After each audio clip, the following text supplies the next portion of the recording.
मित्रों, आज के इस वीडियो में हम बात करेंगे भगवान श्री कृष्ण को गुरु कैसे बनाएं और जानेंगे उनके जीवन से जुड़े 8 बातें जिन्हें आप अपने जीवन में उतारकर भगवान श्री कृष्ण को अपना गुरु स्वीकार कर सकते हैं। मित्रों, जीवन भर हम गुरु की तलाश में रहते हैं जो हमारा मार्गदर्शन कर सके, एक ऐसा इंसान जो हमें जीवन में सफल होने में सहायक सिद्ध हो सके। कुछ लोगों को ऐसा योग्य गुरु प्राप्त हो भी जाता है, लेकिन ज्यादातर लोग इस मामले में भाग्यशाली नहीं होते।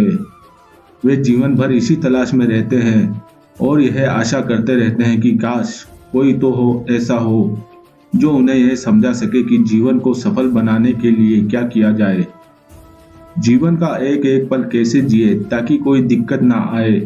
बात मेरी हो या आपकी, सभी को एक ऐसे व्यक्ति की जरूरत महसूस होती है जो उसे जीवन के बड़े फैसले लेने में मदद कर सके। अगर आज मैं आपसे ये कहूं कि आपके जीवन का और कोई नहीं बल्कि श्री कृष्ण ही निर्देशन कर सकते हैं, तो आपको यह जानकर हैरानी होगी।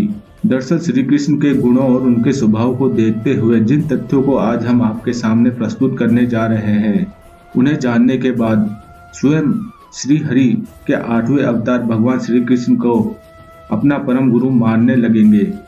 यह तथ्य उनके जीवन काल को आधार मानते हुए बनाए गए हैं।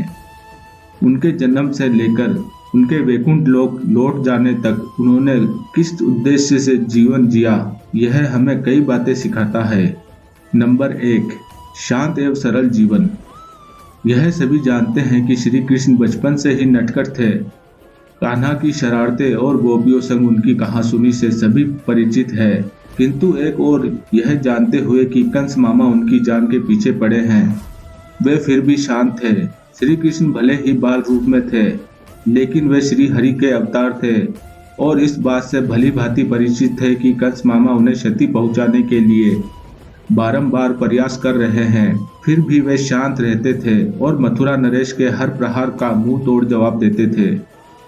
नंबर 2, सरल जीवन जियो। श्री कृष्ण एक बड़े घराने के वारिस थे। गोकुल में भी वे राजा नंद के पुत्र थे और उन्हें राजघराने के तौर तरीकों से जीने का पूर्ण अधिकार था, किंतु वे गोकुल के अन्य बालकों की तरह ही रहते, उनके साथ खेलते और उनके साथ घूमते और उन्हीं के साथ भोजन करते। उन्होंने कभी किसी में कोई अंतर नहीं रखा। बड़े होकर जब वे मथुरा चले गए, तब महल में रहते हुए भी उनमें राजघराने का कोई घमंड न आया। वे चेहरे पर सरल भाव रखते थे और अपनी प्रजा की हर जरूरत का ध्यान भी रखते थे। नंबर 3, हार मत मानो। श्री कृष्ण ने हमेशा अपनी बाल लीलाओं से यह संदेश देने की कोशिश की है कि हमें कभी भी किसी से हार नहीं माननी चाहिए, अंत तक प्रयास करते रहना चाहिए, भले ही परिणाम हमें हार के रूप में मिले, किंतु अगर हम प्रयास ही नहीं करेंगे तो वह हमारी असली हार होगी।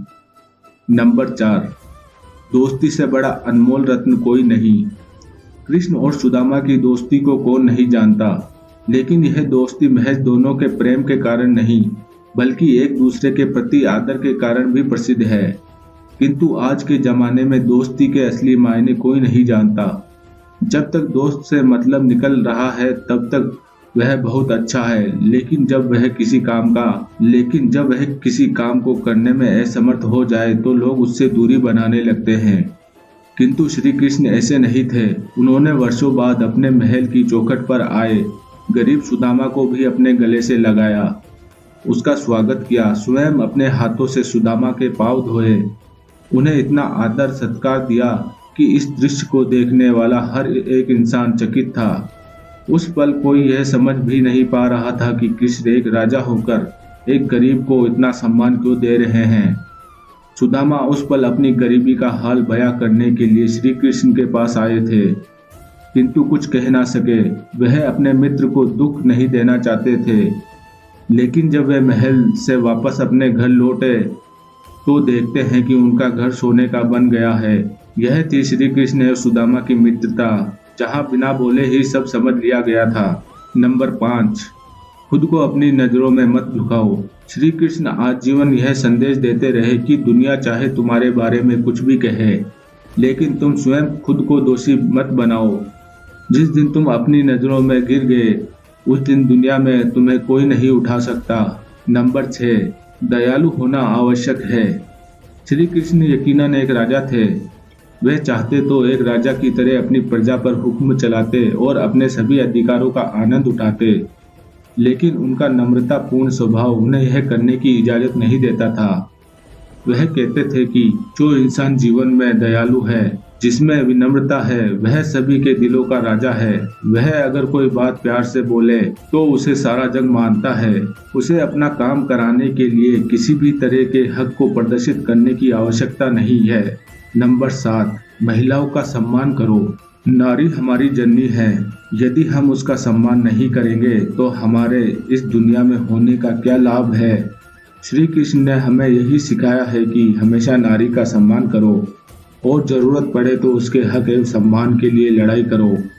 महाभारत में स्वयं श्री कृष्ण ने चीर हरण के समय द्रौपदी का सम्मान बचाया था। 5 पतियों के होने के बावजूद भी वह स्त्री अपने सम्मान को बचाने में असमर्थ थी। तब श्री कृष्ण ने ही उसकी मदद कर उन्हें बचाया। नंबर 8, माता पिता का आदर करो। श्री कृष्ण जन्म के साथ ही अपने माता पिता देवकी एवं वासुदेव से अलग हो गए।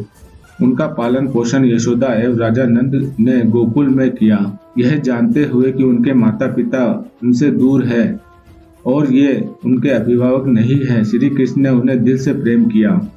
उनका आदर और सम्मान करने में उन्होंने कोई कसर ना छोड़ी। उनके अनुसार एक माँ जो जन्म दे या जो पालन पोषण करे, दोनों में कोई अंतर नहीं। माँ तो माँ होती है और माता पिता से अनमोल दुनिया में और कुछ नहीं है। तो मित्रों, यह थी कुछ श्री कृष्ण से जुड़ी बातें जिन्हें आप अपने जीवन में धारण करके श्री कृष्ण को अपना गुरु स्वीकार कर सकते हैं। तो आज के लिए बस इतना ही। ईश्वर आप सबका कल्याण करे। जय श्री कृष्णा।